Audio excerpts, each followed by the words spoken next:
Hi, everyone. Welcome to the webinar, Getting Students to Read Their Textbooks. I am Dr. Christine Wathen, and I will be presenting Dr. Harrington's webinar tonight on getting students to read their textbook. So I guess we're all here because we all have similar problems in that we have trouble getting our students to read. And so if we ask them to read a certain chapter or a section of a chapter before class, we have trouble getting them to actually do that before coming to class, or even after class for that matter. And the studies and statistics show that we're not alone. So a statistic of over 78% of freshmen and sophomore students reported not reading the textbook at all, or only reading it sparingly. And this is not uncommon. In fact, some of you might even say you think that that number is higher. So we're going to try to figure out strategies and discuss different ways to get our students to read, to encourage them to read, to encourage them to pick up the textbook, take a look at some of the information before getting to class. So are the students reading? They are, but again, sparingly. In another study done, you could see there a little over 27% had admitted to reading before class, and about 70% will wait and read before an exam. And so those aren't good statistics. We want to figure out how to engage the students in their textbooks and engage them in reading and the course material throughout the time that the material is being taught.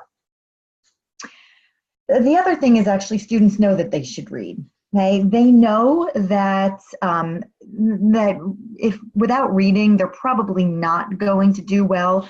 So they admit to knowing they should read, but yet they don't read. So we need to figure out how to tackle this.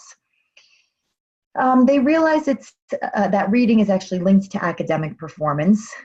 They know that reading is connected to getting good grades and that they perform better when they read. So why aren't students reading the textbook if we expect them to? And not only because we expect them to, because they also admit to the fact that they will do better if they read the textbook. So there's some reasons here. For students, some of them have reading comprehension difficulties. This is especially true if you're teaching an introductory course and they are a freshman student, maybe even a sophomore college student. They might not have the reading comprehension skills that are needed to understand the material. They might be lacking self-efficacy, but also many times they might not be interested in the content, and they might actually underestimate the importance of reading. So from a faculty perspective, sometimes we start to get discouraged from asking them to read. And we might even stop asking them to read because we're discouraged because we've asked them before and it doesn't work. We think that they should be responsible for their own reading. Why should we tell them to read or ask them to read? They're college students. They should know that they have to read. And for some of us, there could be a fear of negative evaluation. So especially if you're a non-tenured faculty or an adjunct looking to return the next semester or the next year, a lot of times we just don't want the students to complain about what it is that we're asking them to do.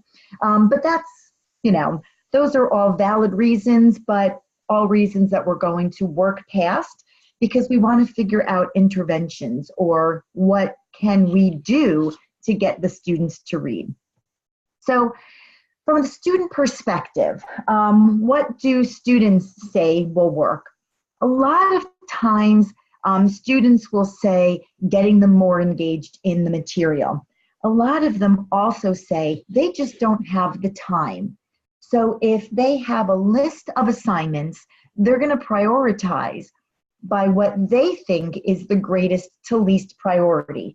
And even though they know that reading is important, if it's not graded or if it's not tied into a student evaluation, a lot of times they just won't do it because they don't have the time. They're working on the other assignments that they know are tied to their grade, and so that's what they end up working on instead, and then they run out of time, and they just say, well, we'll come to class and we'll hear it in class and we'll learn it in class. But there are different actions that we can take to make it more likely for the students to read. And again, they said because they lack time, they need some other type of motivation or reason to read. So maybe we can give them quizzes. At the next class that they come to, we give them a short little quiz on assigned reading material. And this way, the student feels that there's a connection between the reading and the grade, and it motivates them more to actually take a look at the reading before class. Sometimes another thing that can be done, something called graded study guides. So it's providing the student with a study guide or questions from the chapters that are important or hit upon the key points of the chapter, and asking the students to fill those out before coming to class. So it does encourage the student to open the textbook or go online with the ebook to be able to answer those questions and come to class prepared with those graded study guides, so they know they're either going to be collected or be checked in class. And then lectures that don't cover everything. If you've been teaching, whether it's for one semester, you've been teaching for years, you know that there is never enough class time to cover everything. And we don't want to be the talking heads anyway. We want to engage the students and get them actively involved through group work and discussions, and give them an opportunity to think about the material. Obviously, this last point here only works though if the students are familiar with the material, which would then require them to read before coming to class. And that's probably where we're finding the biggest challenge or the most difficulty, which is why you're attending this webinar, because you want to find out ways to get the students to read before coming to class so that you can do those engaging class exercises and activities, the group work and the discussions, and the students have an idea of what the topics are. So the key here is to increase the accountability for reading from the student's perspective. As I mentioned before, it's really important that the students have some type of connection or reason other than they know they have to read. Having a reason to read that connects them to a grade, that they know if I complete this particular assignment that is tied into the reading, it will count as a grade or it will affect my grade. And so those, basically what we're trying to do here is something called scaffolding, which is just building up to getting them prepared for the tests or midterms or final examinations. We don't want them studying just the night before or trying to read 3 or 4 chapters for a test the night before. We know how important it is to get them to build upon that prior knowledge and build on what they learn from one section of the chapter to another. So as I mentioned before, there's some research done about quizzing.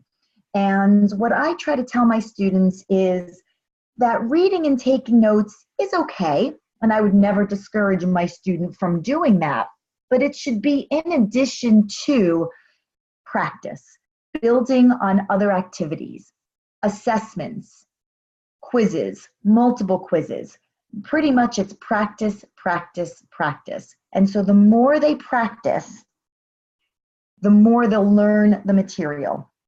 And so by providing students with different activities or opportunities to practice the material, aside from just the reading and taking notes activity, they can keep practicing until they actually get it correct. And by doing this practice, they see an improvement in their test grades.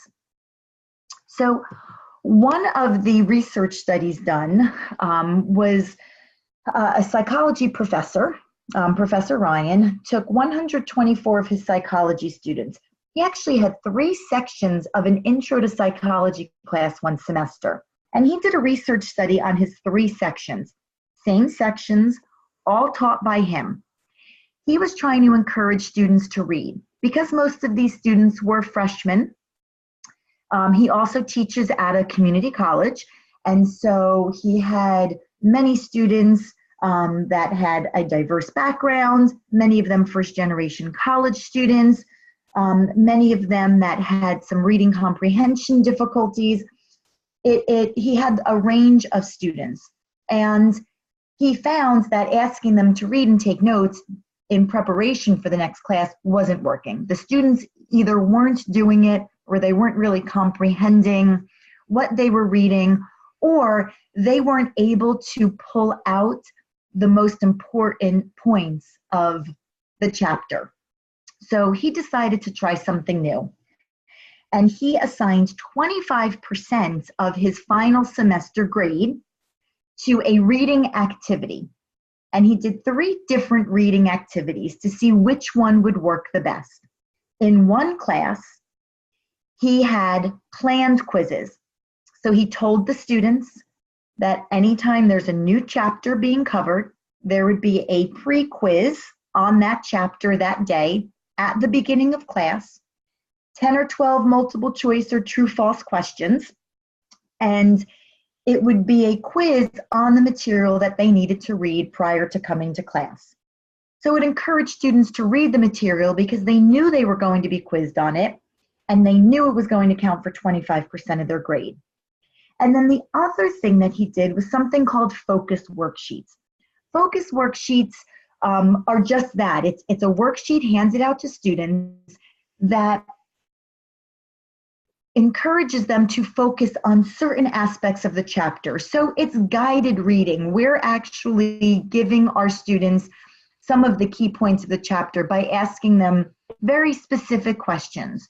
Some of the questions could be how they can relate it, how they can relate that material to their own personal life, or how 2 situations within the chapter relate, how something in this chapter relates to a prior chapter, or just a straight up question asking for a definition or them to explain a concept or a theory. So those are focus worksheets. They're prepared by the instructor, they're handed out ahead of time, and the students have to fill them out. So they use the book to answer the questions, and they use some of their prior knowledge to answer the questions. But he did these focus worksheets 2 different ways. With one class, he did the focus worksheets where the students handed them in, and he either gave a check plus, or a check minus. He would give a check minus if the students' answers weren't detailed enough, or if the worksheet was somewhat incomplete. He would give a check if the students did the minimal amount of work, and a check plus if students went above and beyond and answered the questions in more detail and greater length. But then he also tried with his 3rd class, focus worksheets with feedback. So it was the same focus worksheet asking the same questions about the chapter, but instead of just a check plus, check minus, he actually would hand back the focus worksheets with detailed comments, how they could elaborate, if there's an answer that they need to elaborate on. This is a great start, but I think that you could go into a little bit more detail or elaborate your answer a little bit more, or offer positive feedback. You made a great connection in your answer to some of the prior material that we covered in the previous chapters. So his goal was to put at least 3 comments on each page. And so he did this during the same semester for the same introductory classes for his 3 different sections. He taught the classes exactly the same otherwise, except for the quizzes versus the 2 different types of focused worksheets. And this is an example of one of the focus worksheets that he used. So he gave a specific direction to read chapter 15 or read certain pages of chapter 15. And then he asked them to define some terms. He wanted the students to relate something that is happening in their own personal life or a past personal experience with something that they're learning about in that chapter. Also asking them to list some things in their own life that relate to the chapter.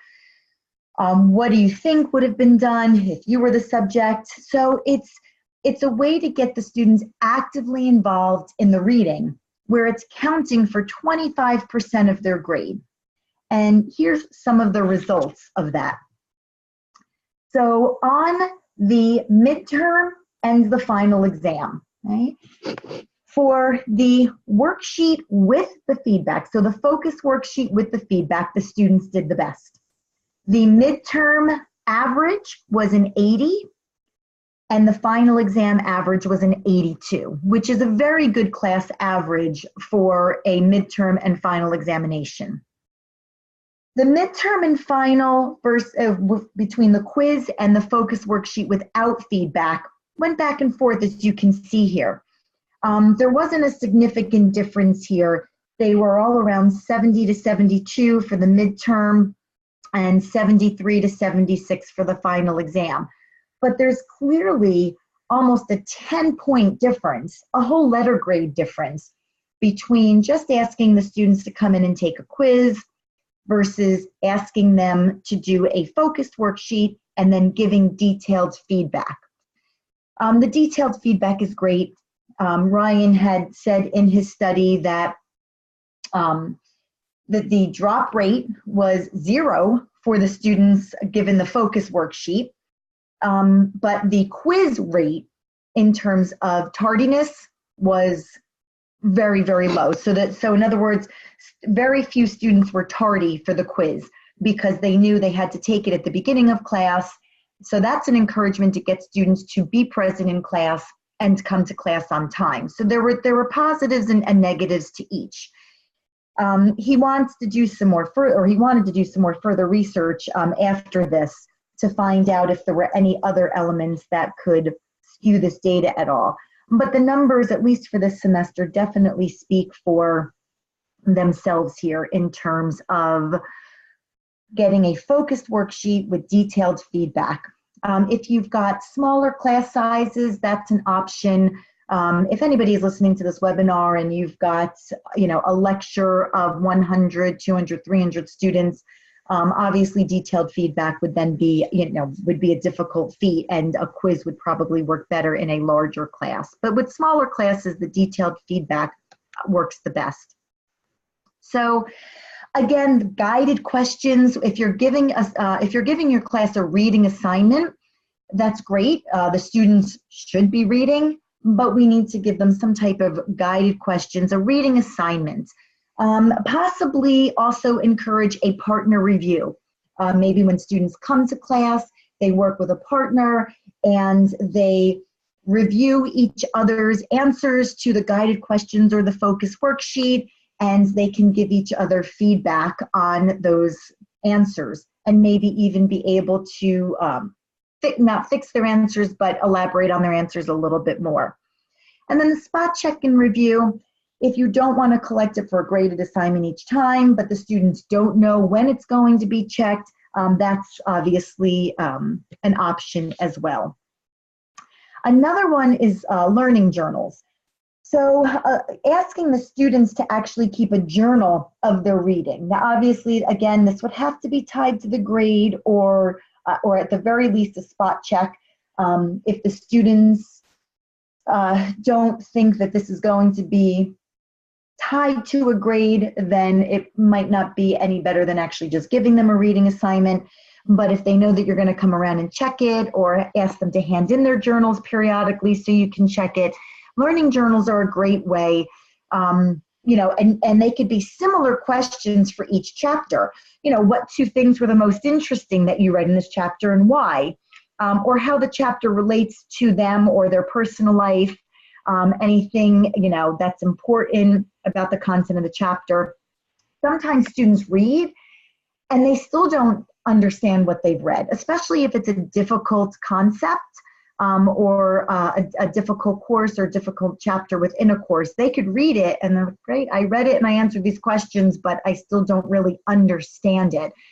So asking the students to list questions that they have as a result of reading is a great way to garner feedback from them so that you know what to focus on in class.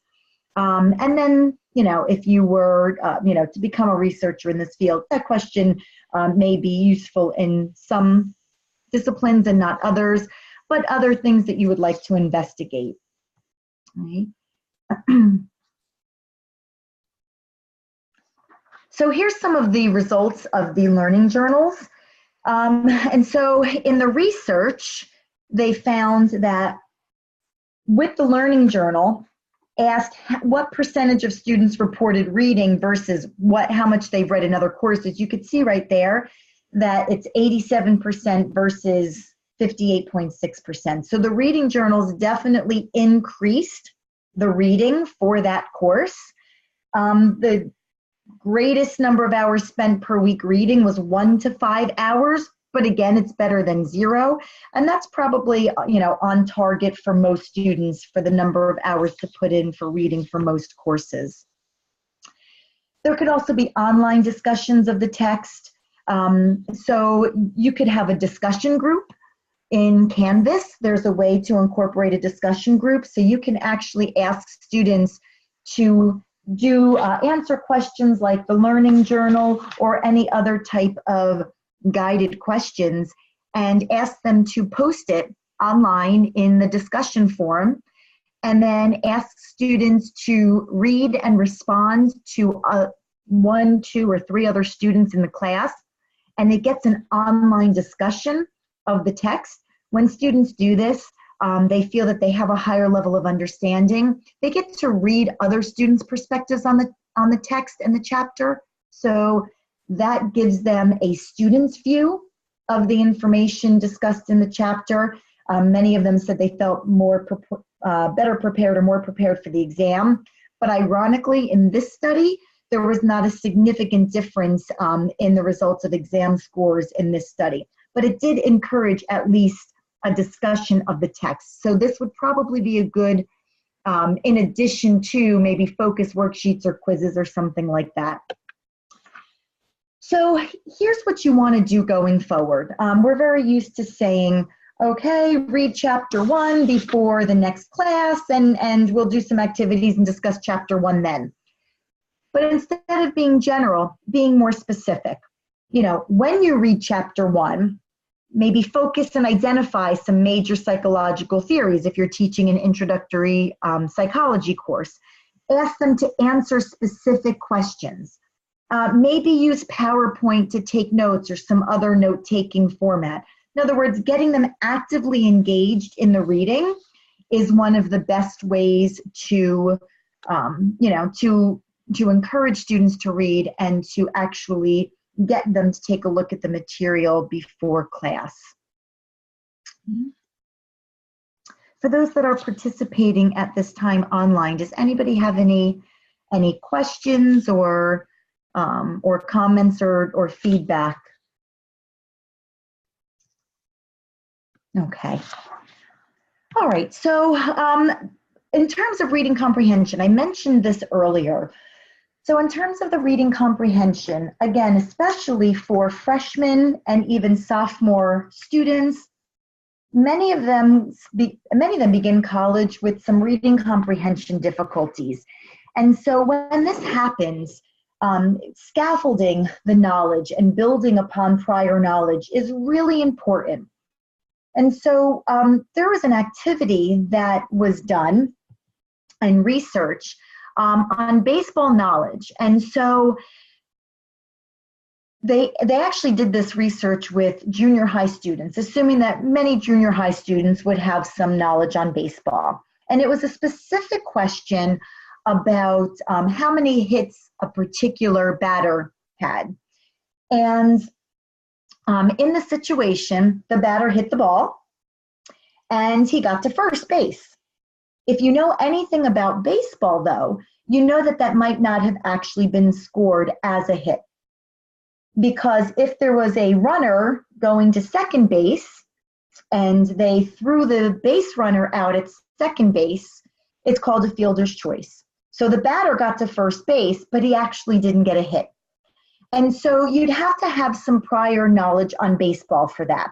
So all of these junior high students were given a passage to read, and then they were asked how many hits did the batters during this inning have? And the students that had moderate to high baseball knowledge, most of them were able to answer it correctly. The studies actually found that if they had low baseball knowledge, but actually had a high level of reading comprehension, they still got the question wrong. And so in looking at the results of this, if they were a good reader and had high knowledge of baseball, they scored a 31. But a low baseball knowledge was an 18. Even as a good reader, it was almost half if they had low baseball knowledge. The poor reader did almost as well as the good reader, even if they had high baseball knowledge. So the purpose of this study was to actually demonstrate the fact that prior knowledge on a subject absolutely helps the students build upon what they know and then what they need to know and what they're learning going forward. So we want to help students build prior knowledge before reading. So we can do a mini lecture. We can do a mini lecture before the assigned reading. Again, any type of reading assignment questions, or even possibly providing students with PowerPoint slides before the actual lecture. These are all great ways to build the students' knowledge on the subject that they're going to be reading about before they actually sit down and read or prepare for a quiz or a focus worksheet or any kind of other chapter question. Teaching the skills, right? Getting the students to say, hey, take a look at the chapter summary. In fact, read the chapter summary before you even look at the chapter material. Get an idea of what it is that you're reading before you actually delve into the detailed material. Tell the students to look at the table of contents. We all know that the table of contents is an outline of the chapter, right? So the table of contents, or the important things covered in that chapter, is actually an outline of the chapter. So we want to teach students reading skills. Again, some of them might be coming in with excellent reading skills. Probably a good majority of them have average reading skills, and then some of them have very poor reading skills. So there are different reading strategies. There's something called the 3R and the SQ3R. And pretty much the difference between the two is that in both situations, they're reading, they're reciting what it is that they've read. That could be through either talking out loud, working in groups. It could be answering the focus questions or the discussion questions that they're giving that you're giving the students prior to the lecture in class, and then having the students go back and reviewing their notes, reviewing the answers to their questions, reviewing PowerPoint slides or any teacher notes that are provided. The SQ3R is just surveying students on their prior knowledge, providing them with some questions, asking them questions about it, then going into reading, reciting, and reviewing. Okay. There's a lot of different strategies that you can use for this. Again, one of the things that you could do is if you provide students with some of the focus questions of each chapter prior to the class, you could actually use those questions on a test. So you could say that one of the things that I do is I give students about 4 questions per chapter. It gets them to focus on the main points of the chapter. In the beginning, many times all they're doing is just writing down the textbook answer. So they haven't really had an opportunity to truly understand what they're reading or writing yet. But they do that before class. And then I give them some time to discuss the answers to those questions, either in pairs or in small groups during class. Take about 5-10 minutes or so at the beginning of class. It's a good way to prepare them for the lecture that's happening that class day. I go over some of the key points. I highlight and talk about some of the important concepts, and then they go right into their activities. I provide them with worksheets or problems, more detailed activities, asking them to do more critical thinking, more analysis, to kind of take that to the next level, take their knowledge to the next level. Again, we're scaffolding, we're building upon prior knowledge, and we just keep doing it one step at a time. And then the goal is that by the time they're done with that class and they go home and they're in the review stage, they understand the questions that they answered better than what they knew before going into it. And then when it comes time for the test, I tell them, now here's your study guide. The test is on these 3 or 4 chapters. You have 4 questions per chapter. We went over them in class. You had a chance to discuss them with your classmates. We did some specific examples and activities in class or for homework. Study these questions, and I will pull some of these questions directly from these focused worksheets and put them on the test. So it also encourages students, so it's not just tied to a homework grade, but it is also tied to an improved test grade. So those are some of the, that's just one example of what I do to encourage students to read. I also do quizzes at the beginning of class where I ask them to take some notes on a chapter. They can use their notes on the quiz. It's a short quiz. It's anywhere from 3 to 5 multiple choice questions. And I tell them that it's going to be their bonus quiz. So every question they answer correctly will be an extra credit point on the test. So they have the opportunity to earn somewhere around 10, maybe 12 extra credit points on the test. The students that are putting in the work ahead of time to do this are more actively engaged in class because they feel more confident about the material being covered. So they feel more confident participating in activities or answering questions or working in groups. And they know that this is the extra credit. I don't put extra credit questions on my test, and I don't give extra credit assignments at all throughout the semester, but these bonus quizzes allow them the opportunity for some extra credit points on the test. That's probably some of the most positive feedback that I get each semester, is that the bonus quizzes really encourage them to read and take notes. It really encouraged them to come to class on time, because they're the first 5 minutes of class. If they miss class, or if they're late to class, they miss out on the opportunity for that extra credit. So it's encouraging them to do all the things that they are supposed to do as students, that we expect them to do as students, but we know that the studies are showing that they're just not doing it for all the reasons that we discussed earlier. So that's another example of a reading strategy. Okay. There's some more support backing up the Read, Recite, Review study, and other reports out there that will back up the importance of reading activities and tying the reading to specific activities assigned to students, as opposed to just asking them to read and take notes.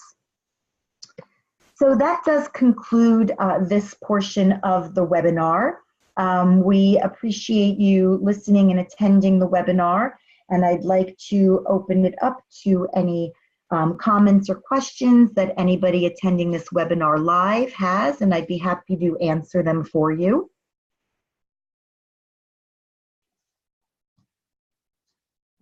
And if anybody has any feedback or any strategies that they use that they would like to share, I welcome that feedback right now to my live participants. And CELT welcomes that feedback. If you've got any strategies and you'd like to email us, and we can share those strategies in future webinars, and you can just email us at celt@middlesexcc.edu, and that's CELT@middlesexcc.edu. Let us know that you listened to this offline webinar, and that any comments, feedback that you could provide to us, that would be great, and we'd be happy to share some of your own experiences in terms of getting students to read their textbook. Thank you very much for participating. Have a great day.